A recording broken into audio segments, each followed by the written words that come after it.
Welcome back to r/LegalAdvice, where people ask questions, get advice, and we get satisfaction. If you are new to my channel, please don't forget to subscribe to join our amazing community, and without any further ado, let's dive right into the stories. And the first one is titled, "Father had contract to sell family home over his children's objections but died before closing. Can we get out of this cell?" This is in Texas. A week ago, my 68-year-old widowed father passed away, not from the virus. For the past year, he had his home, our family home where myself and 4 siblings grew up in, on the market to sell. His reasoning was he didn't want the home to be a burden on us or for us to fight over it when he was gone. The 4 brothers and 1 sister of us are not in agreement with him on this. This is where we grew up and have many cherished memories. We want to keep the home in the family. The home has always been well maintained, so it should be no financial burden to us, and beyond normal sibling rivalry, there were never any problems between us to bring cause for concern about fighting over the house. We actually have a plan for it worked out. However, our father refused, stating he feared it would create some, so we begged him not to sell the home. One of my younger brothers, let's call him Jimmy, even offered to buy the house at Dad's full asking price, as he and his wife are looking to buy a new house for their growing family. Our father, however, flat out refused because he thought it would create some sort of resentment among us. With the state of the virus pandemic, we figured we would have more time before a buyer came around to convince our father not to sell. Last month, however, our time ran out. Around the first week in October, a potential buyer began negotiating with him, and a week later they came to an agreement and signed a contract to sell. Closing was set to be at the end of this month.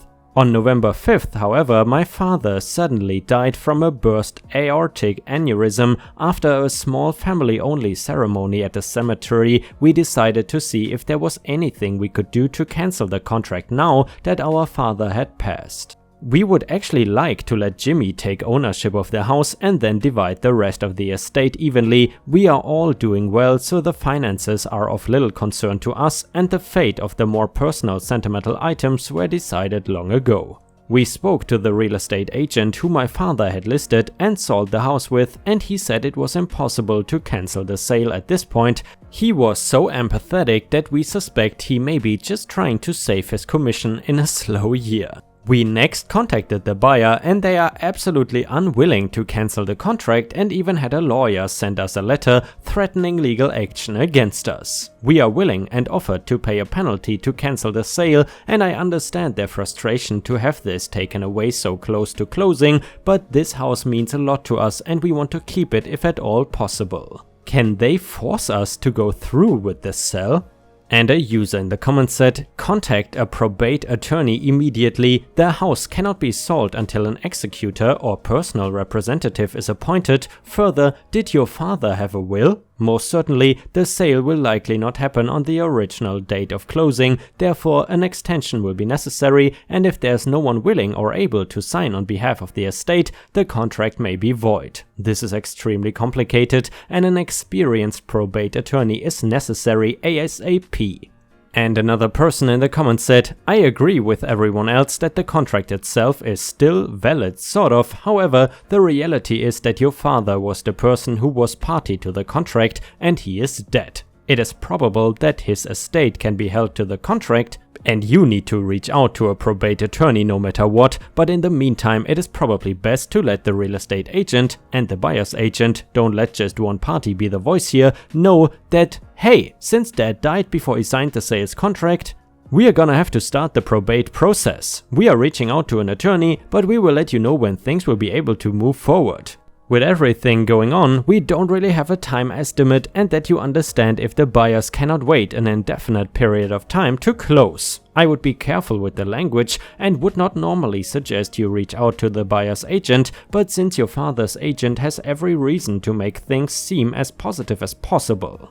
You may want to, but defer to your lawyer's best judgment. Chances are a buyer won't want to wait what could be months delay to be able to close. And another person said maybe that the buyer can force the sale to occur, but there's no way on earth that this is going to happen at the end of the month. Heck, it is unlikely to happen by the end of the year. That does not mean that the agreement just goes away. You have to look at the sales agreement to see what happens if the seller cannot close on time. You should also look to see if there are any specific provisions about what happens if the seller dies, and you may want to look up any force majeure provisions to see if those apply. Since you're going to have to get a probate attorney anyway, you may as well do that now and have that person advise you on the sales agreement.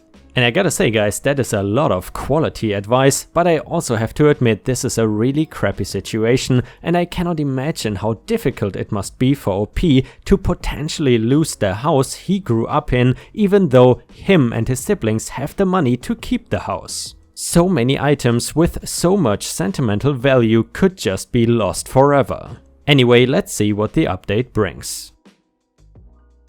Update to the father contract story. Thank you to everyone who replied to my original post. 1 or 2 responders brought up a great point. Probate takes a long time. We brought this up with our probate attorney and asked if there was any way we could contact the buyer, telling them probating our father's estate would take quite some time as a way to encourage them to drop out of buying the house. He told us the probate process could take upwards of 6 months and he would contact the buyer's agent and let them know as much. The buyer was apparently not happy, but they agreed to void the contract. Thank you all for the advice, even those who told us we were stuck losing the house. The house will remain in the family and be deeded to our younger brother Jimmy for his growing family. We were able to have a happy Thanksgiving together knowing this worry was off our shoulders. And once again guys, legal advice more or less saved a Thanksgiving. And by the way, if you have watched until here, please don't forget to post some star emojis in the comments and also like the video if you enjoy my content. Thank you so much in advance, your help is very much appreciated and helps me tremendously. And now let's move on to the next story. And the next one is titled Illegal Transfer of House Ownership. I did not know what to title this, but it is in Indiana. So, my mother has a house, been in our family for almost 100 years now, never had a mortgage, never had home equity anything ever, mom up to date on property taxes, no tax sale, nothing. I went out to the lake house to get some of my stuff. While maintaining it year-round, grass, weeds, etc., it is a summer lake house, and we use it for storage, etc. When I entered the house, it looked like someone had broke in. So I asked a neighbor, she said, "The bank took it." And so here we are. I called and filed a police report of all stolen items that I am assuming the people the bank hired took, and the police officer is to call my mom tomorrow after he figures out what he can. He informed my mom there's a law where if you care for a property for more than 30 days, you can lay claim to the property. However, my mom had hired a guy to take care of the property and the bank's vendors turned him away. My neighbor says they entered with a key and I can still get in with mine. I am the sole person with a key. My mom does not even have one. How is all this possible? The officer told us to be sure we are not charged with trespassing to not come back. However, he let me get all my stuff. My mom got no notice, no legal transfer, no nothing. How is any of this legal? Can someone explain? Or what do we need to do? Edit another question. My mom talked of changing the locks on them and was wondering how good/bad of an idea that would be. Edit number 2, they also have a padlock on the back door but did not change the front door locks, which I don't get. Edit number 3, to clarify, there's a sign-in sheet in the home that vendors are supposed to sign when they work on the home with the name of the bank in the header. There is also a sticker on the front window with a number to a security company that is employed to secure homes for banks. The bank has winterized it and has already started replacing the roof and has done the gutters. Sorry for those of you wondering if it is just neighborhood gossip. Edit number 4, wow, I appreciate all of you, those of you saying to move back in the house, it is livable, but there are repairs that need done and the house is 45 minutes from town. If I did not have kids, I would be out there in a heartbeat. But my boyfriend and I were living out there up until February 2019 and had to move out because we were far from town. The electric bill was through the roof. 4 kids makes that hard because the house is not insulated to be a winter home. And it just reverted back to a summer home to swim fish storage. Also asked my mom to run a credit check. She says she already has credit monitoring set up and gets daily notifications. Nothing weird has been reported to her credit, no equities or the like.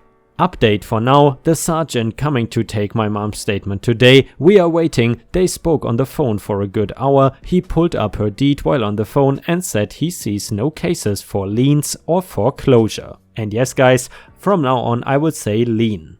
I hope that is alright. Either way, he is stumped but working. He's going to call the security company. Again, cannot reach the bank or ATI until Tuesday. And a user in the comments gave some very good advice. He said the officer had 2 things conflated. Tenancy and adverse possession. I will get adverse possession out of the way since I am sure that is your larger concern. Someone can occupy a property openly, notoriously, continuously for a period of 10 years and be able to attempt to claim title. Not 30 days, this is adverse possession and is in fact a thing. Someone occupying property for 30 days can argue a tenancy exists and is entitled to an unlawful detainer hearing before LE can throw them out. Wait guys, and just in between so I understand this correctly, so essentially if someone is squatting in your property while you are on vacation or something, that person can argue that a tenancy exists after 30 days. That just sounds outrageous to me. Please let me know if you also think this is strange or if it is just normal. Anyway, but you don't say there's a person living there. I don't know why the officer believed that you could be charged with trespassing, but I suspect he's just exercising an abundance of caution because when LE intervenes in a civil dispute to the extent it becomes an unlawful eviction, aka by removing a squatter, it is possible that LE holds liability since it is outside their authority. Tenancies that cannot be terminated by forcing someone out, really just the refusal of LE to involve themselves in forcing someone out, is what people keep calling squatters' rights, but they are wrong, because that term actually means adverse possession, but really under the law doesn't have a meaning at all. It is just a pet peeve of mine when people use it to mean due process under which someone cannot be evicted without a court saying so. Pardon this side rant, but it really gets confused quite a lot. Your mother needs a real estate attorney. I suspect there was no bank involved here, but in the event the faxes were not paid, it is possible that a finance company purchased it at a tax sale, but this is so unlikely, I am loathing to mention it as possible. I think the neighbor is repeating information told to them and are incorrect about a bank repossession because it is simply not possible. Somewhere, someone made either a grievous error or else acted maliciously, and either/both are difficult to undo. I suspect that the deed is still in your mother's name though. And guys, after what you have heard so far, what is your opinion about this story? Do you think that the bank really stole the property of the mom? Or was it maybe just a big misunderstanding? Let me know what you suspect in the comments, and then let's move on to the update. Update on the stolen lake house. My mother got a hold of the bank today who said they had no record of the address in their system, however they did have a completely different lake house in their system. They said they had no financial interest in the house at all. They directed her to their real estate company. In our county, he said he hasn't had a house at the lake in many years. She then contacted the property preservation company that secured the house. The CSR got very frantic asking for the burglary report case number. And again told her someone would call her. She also stated our address was not in their system. She hired a locksmith at the direction of her attorney, and we went out there and placed warnings and changed locks. The locksmith informed us they actually didn't have a key. As previously stated, I was the only one with a key, and they credit carded the door and replaced the lock in the back and just said F it when it came to the front door. Neighbors took pictures of our license plates but did not call the police, so I am in fear something bigger is going on, but now it is just up to the DA to find someone to press charges against and civil court for emotional damage and loss of truly invaluable things that they stole while renovating. Thank you all again. And by the way guys, I've never heard of the term credit carding a door. I've always just thought that you can open certain windows with very small cards, basically like credit cards, but I've just seen that in movies.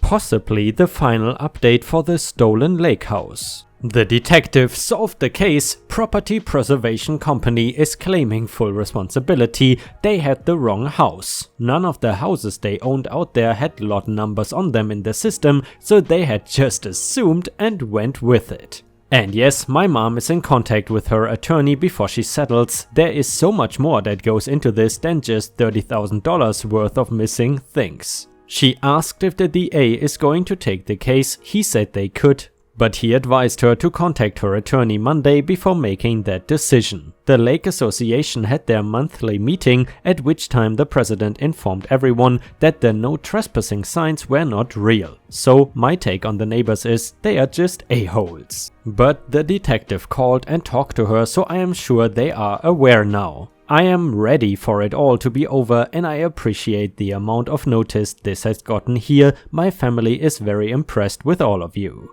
And a user in the thread said, always great to see an legal advice OP who satisfies our curiosity as to how a case evolves. Happy to hear that the DA might get involved. Pushback against this kind of behavior is apparently needed. Is there any chance you can recover some of the personal items?